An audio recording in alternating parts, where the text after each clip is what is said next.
Hello and welcome to NAFDAC and Your Health. I am your host. My name is Tosin Adebayo. Here, we bring you up to date with NAFDAC's activities with regards to its mandate of safeguarding the health of the nation. NAFDAC's mandate of safeguarding the health of the nation continues to gain momentum on a global scale with unprecedented positive effect on the local population for which it's designed. Professor Mojisola Adeyeye, representing Nigeria and indeed NAFDAC, hosted other pilot nations from across Africa, including Ghana, Kenya, Ethiopia, and South Africa at the AU-3S Steering Group Summit in Abuja. The first time the group is meeting physically since it launched in 2020. Good morning, everybody. Finally, it is happening. The African Union Safety Smart Surveillance Program is being funded by the Bill and Melinda Gates Foundation, BMGF, with the UK's Medicines and Healthcare Products Regulatory Agency, MHRA, as a key technical partner. The African Union's Smart Safety Surveillance AU-3S program is designed to strengthen the safety surveillance of priority medical products across the African continent. The program aims to address limited health system and safety surveillance capacity across Africa through efficiencies like technological innovations, pooling of resources, and work sharing.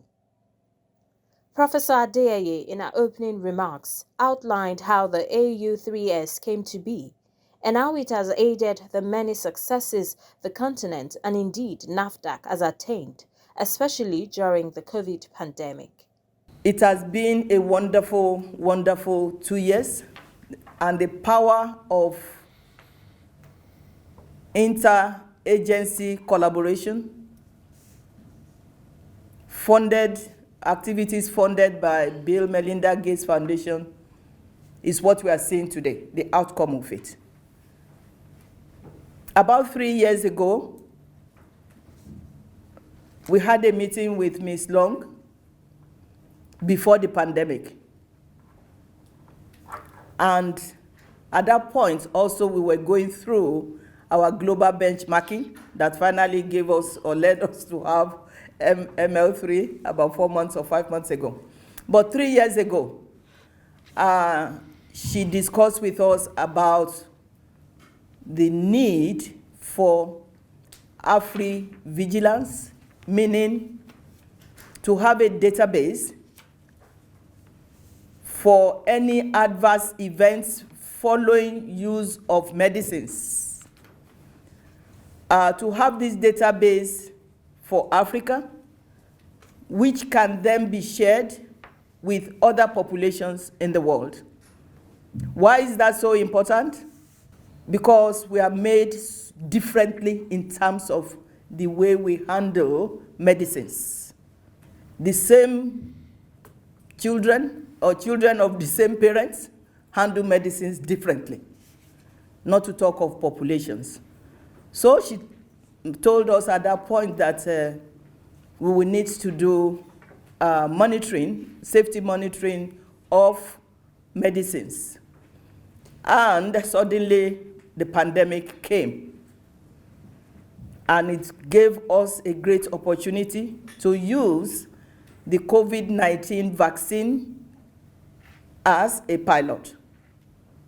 So this journey started, I believe, October 2020, thereabout, that involved Ghana, South Africa, Ethiopia, and Nigeria at the beginning, and then Kenya joined us later. But this couldn't have happened the way we are seeing it now without the Medicine Regulatory Agency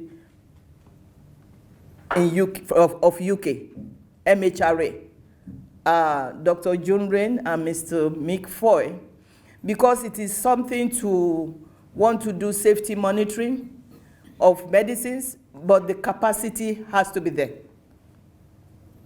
The knowledge base has to be there in each country.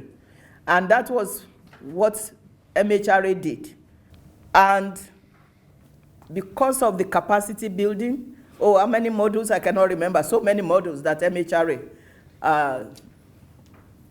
supervised or taught. And it is not just NAFDAC.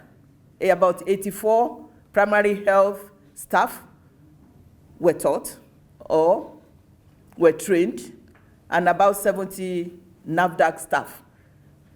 That has been the propeller, if I want to use that, that took us to where we are now, because we became better trained. So it's not just we are looking at vigilance, we were also building our regulatory framework. And that changed everything for us. The pharmacovigilance aspect of our maturity level 3 functions. So I want to welcome everybody. It's going to be an exciting 2 days. Professor Agri Ambali, Director, NEPAD, African Union Development Agency, AUDA, expressed delight at this first physical meeting of the program and the progress that has been made since it was inaugurated in 2020. I'm further pleased to indicate that on Friday last week, on the 2nd of September 2022, I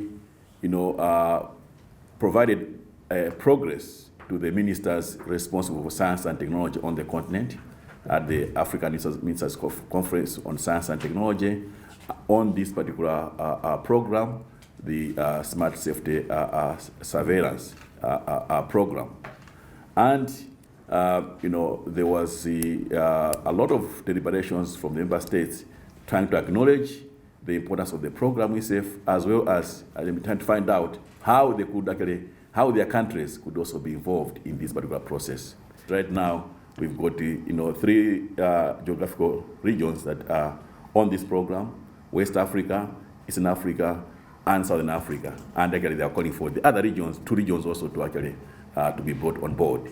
Now, we are grateful to the ministers, for recognizing the work that is underway on this particular program, and also for the demand that was being expressed by the member states. Ms. Raj Long, a regulatory development and access strategy expert, who is also the Deputy Director for Safety and Pharmacovigilance at the Bill and Melinda Gates Foundation, who actually ignited the ideas that birthed the AU-3, expressed her profound gratitude for the commitment and candor shown by all member states in this pilot phase of the project, and indeed other development partners who have made it happen against all odds for Africa. It started with a vision, really, to say, could Africa really be able to manage its own safety and not be reliant on safety information outside Africa? The reason for that is a lot of development.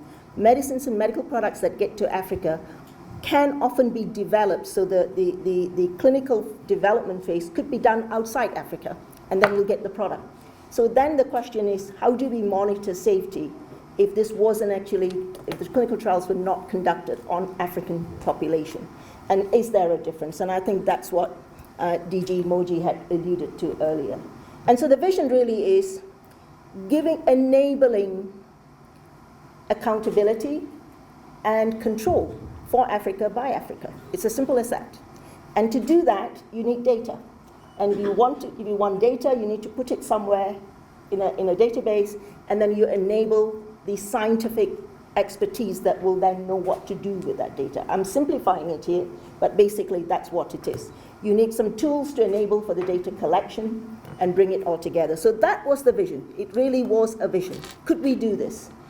I will be honest, there was some skepticism around in different parts of the world and institutions that this is too big a lift for Africa. But however, the purpose here was we need to try it. You can't say it's too big a lift and not do it. So we said, you know what, let's try. Let's try on a small scale to see whether could these principles work. The principles are really twofold. What happens within a country and what happens between countries, but between countries in Africa. Because you can get global data, but it's the Africa data we were here that we're going for. Within a country, DG spoke to it quite elegantly in terms of collaboration between interagencies. The health system in every country is different. It doesn't have to be the same, and you can't control that. But what is the same is there are patients and there are regulators. So we need to sort of anchor to say the data comes from patients, and the regulators ultimately have the responsibility to make sure that product remains safe. Not just at licensure, not only when you give the license, but after licensure, making sure that the product remains safe for uptake. So with that in mind, we pulled the 5 countries together, and it's not by coincidence that we got 3 regions represented. We got southern region represented, east and west, even though the number is small. And then we brought in the MHRA in as a peer regulator to be a buddy, really, to help bring this together, because it cannot be done on its own, to learn from best practices. So collectively what we did was we brought this together and we put the patient in the middle. Data starts with a patient, and safety should also end with the patient. So to summarize, the approach we took here in this vision is an end-to-end. It's a systemic approach for safety to make sure that we provide a safe space when it comes to medical product safety for the continent. And I am delighted to be here, and I'm just so grateful for the CEOs here and the 5 countries and MHRA who actually enable this, because without their ownership and their commitment to do this, we won't be here, and we may even be in a situation to say, you know what, this may not happen in Africa. But having seen what we have seen in the last year for COVID, this can absolutely happen for Africa. And I think that's the excitement that we really are looking for in the next 2 days, to ride on and really take it to the next level. So thank you. We'll take a short break now. Don't go away. The MedSafety app is the latest reporting tool introduced by the National Agency for Food, Drug Administration and Control in November 2020 as part of the Innovative Medicines Initiative project. The app is made available to the public in collaboration with World Health Organization, Uppsala Monitoring Center, Medicines and Healthcare Products Regulatory Agency, UK, and National Agency for Food, Drugs and Administration and Control, NAFDAC. The MedSafety app allows users to track safety information of medicines, vaccines and other health products, report adverse drug reaction to a medicine or vaccine, and view data on suspected side effects. When you have received your COVID-19 vaccine, you can use the MedSafety app to report any adverse reaction or side effect you may feel. The app can be used by anybody, irrespective of whether you are a medical practitioner or not. You, your family and friends, everyone can download and use the MedSafety app to report adverse drug reaction. Just search for MedSafety on Google Play Store for Android and App Store for iOS. When using the app for the first time, the user needs to select his or her region. In this case, Nigeria, and also choose the preferred language of choice. The user will then be taken to the login page where you create an account by providing your email and password, or proceed as a guest. To create an account, you are required to provide the following details: reporter type, example, physician or pharmacist, as well as their name and email address, password with at least 9 characters with 1 uppercase letter and a number. Read the privacy statement and accept. Once you are logged in, the user is presented with a number of tabs, which includes news, products and watch lists. Under the Report tab, the user can report a new suspected adverse drug reaction, ADR. On opening a new report, the user is prompted to input patient details, which include initials, sex, and date of birth. The user is then required to input details of the suspected medicine. These include suspected medicine name, other drug details such as strength, batch, dosage details. Multiple suspect drugs and concomitant drugs can be added at any time. The report can be saved and completed at a later time A saved report can be found on Pending Reports and can be continued by clicking on the report and continuing from where the user stopped. Enter reaction details, reaction date and outcomes. Multiple suspects' reaction can also be added. Also, further details about the report can also be included, such as did the reaction cause prolonged hospitalization, disability, congenital anomaly, or birth defect, life-threatening results in deaths, and so on. Finally, you can also add details of any relevant medical history before submitting the report. The user receives a message on the app confirming submission and an acknowledgement in the mail for submission. Reports can be created and saved without internet connection and be sent whenever internet connection is available. The product tabs show all medicines in the NAFDAC list database. It's easier to navigate to a drug or vaccine of interest, and this data is obtained from the WHO Uppsala Monitoring Center. User can also add products of interest to their watch list to get the latest information on the drugs. All products added to the watch list can be viewed in the watch list tab. The News tab displays drug safety information by NAFDAC. This is usually up to date with drug safety information. Registered users can also edit their profile or change app settings. For more information on the app, please contact the National Pharmacovigilance Center NPC at NAFDAC Headquarters, Plot 2032, Olusegun Obasanjo Way, Wuse Zone 7, Abuja, or call 09290511110 or send email to medsafetyapp@nafdac.gov.ng or pharmacovigilance@nafdac.gov.ng. Welcome back. If you are just joining us, you're watching NAFDAC and your Health. Leading the Bill and Melinda Gates Foundation team, Director of Integrated Development, Dr. Dan Hartman, expressed profound satisfaction at the progress made so far and vote of confidence in the future of the project. I've been watching a bit from afar with smiles on my face of just the progress that's been happening here. And as Raj mentioned, a lot of people didn't think this could happen. And I remember the last time several of us were together in Zimbabwe, we talked about the importance of implementation.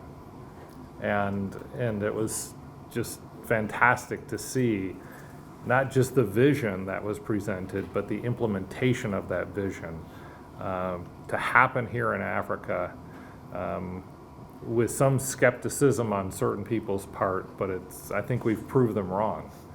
And it was through the support of the CEOs of all of the different agencies here that has made that happen. I think another important part of being here is just how do we keep this going? So we've had this initial success, but now we need to drive it to sustainability. And I think that's another important reason why we're all here, is to think through what does that look like, and how do we take the successes that we've learned and push them forward, not only in this area, but in other areas. Dame June Rain, who is the CEO of MHRA UK, who are the key technical partners of the AU-3 project, reaffirmed their commitment and support for the program. We have an exceptional opportunity to make progress towards achieving the vision in reality for AU-3S, and we at MHRA feel greatly privileged to be part of the initiative. Our goal is to support achieving the full potential of AU-3S and to support the full operationalisation, making the most of the opportunities of the digital world that we're in. This feels like a point of inflection on our journey, and I'd just simply like to restate the MHRA's commitment to the successful delivery in its fullest potential. Member states taking part in the program took turns to identify how this project is revolutionizing safety standards in their different countries.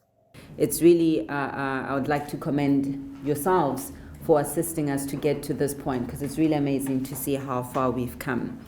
And the concern really has always been about the limited data that we have around this area of pharmacovigilance and pharmacogenetics on the continental level.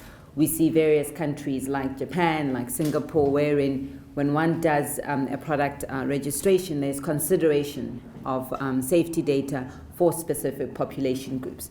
But we have not been able to do that because we have limited data. And so being able to be at a point where we can have Africa-specific data being generated by African researchers, NRAs, etc., for me was really a great achievement. This initiative is so critical for us, and Prof. Moji alluded to that, in that for us to be ML3, for us as we aspire to be WHO-listed authorities and eventually ML4, pharmacovigilance and post-market surveillance are critical elements of being able to reach those standards. And so being able to work at a national level, at a provincial level in our case, or at a different state level, is quite critical, because this is what, from a benchmarking perspective, we're all assessed. And being able to do this under the AU-3S program has been of benefit to us. We have our upcoming audit by the WHO at the end of September, and similarly, we have demonstrated to them what we've been able to achieve through the AU-3S. For us in Africa, to know that we were using vaccines, and we were using vaccines among common people, and we had countries to discuss with, all in one database. We were talking, as Professor Modi said, on a monthly basis. We're speaking to each other. We had all our data in one database. We had meetings. We had the support of the MHRA, and we could discuss what was happening. It gave us the confidence to be able to support our governments. And I was confident sitting in front of my president and saying, Mr. President, Mr. Minister, I know about this product. Nigeria is having this experience. South Africa is having this experience. This is what Ethiopia is having. And this is what our reference agency, the MHRA, is telling us to do. This is the support I have from NEPAD. And this is the database that BMGH has given us. And this is what we're doing. The confidence was amazing, and it helped us to do what we had to do. The Honorable Minister of Health, Dr. Osagi Ehanire, who declared the meeting open, was ably represented by the Permanent Secretary of the Ministry of Health, Mahmouda Mahman. There is need for a multi-gate risk-based approach towards monitoring of product to achieve the highest public health goals. It is in this regard that I recognize the initiative and good work of the African Union Smart Safety Surveillance AU-3S program led by the African Union Development Agency, or the NEPAD, aimed at creating a sustainable continental safety monitoring system to improve the safety of priority medical products for patients across Africa using the COVID vaccines as a pilot project. We want to thank Bill and Melinda Gates Foundation for their support on this project, which will encourage the creation of an African vigilance database to ensure safety of monitoring of therapeutic vaccines. And the establishment of this database will improve information sharing within Africa and with other countries, and therefore enriching safety profiles of health communities globally. Finally, it is therefore with great pleasure that I declare this important meeting of the AU-3S Steering Committee open, and it is my fervent hope that you will have the most fruitful deliberations, and thank you for listening. The AU-3S Steering Committee, apart from reviewing its success over the last 2 years, will also brainstorm on how to sustain the program and scale it continentally. Here is where we draw the curtains on this edition of the program. Join us same time, same station next week for another informative package. In the meantime, if you have comments, complaints, or you want to report activities of fake drugs or adulterated food product peddlers, our doors are always open. You can reach NAFDAC via toll-free numbers For inquiries, call 0700 162 3322. For complaints, call 0800 162 3322. You may also email NAFDAC at nafdac.gov.ng. If you have complaints about any form of misconduct, you can reach the Reforms Unit via email reforms@nafdac.gov.ng or call the Reforms hotlines on 0909 763 0506 or 0909 763 0507. NAFDAC, customer focused, agency minded. Importing, producing, distributing, and selling fake drugs and cosmetics, adulterated food, and so on are criminal activities that destroy lives.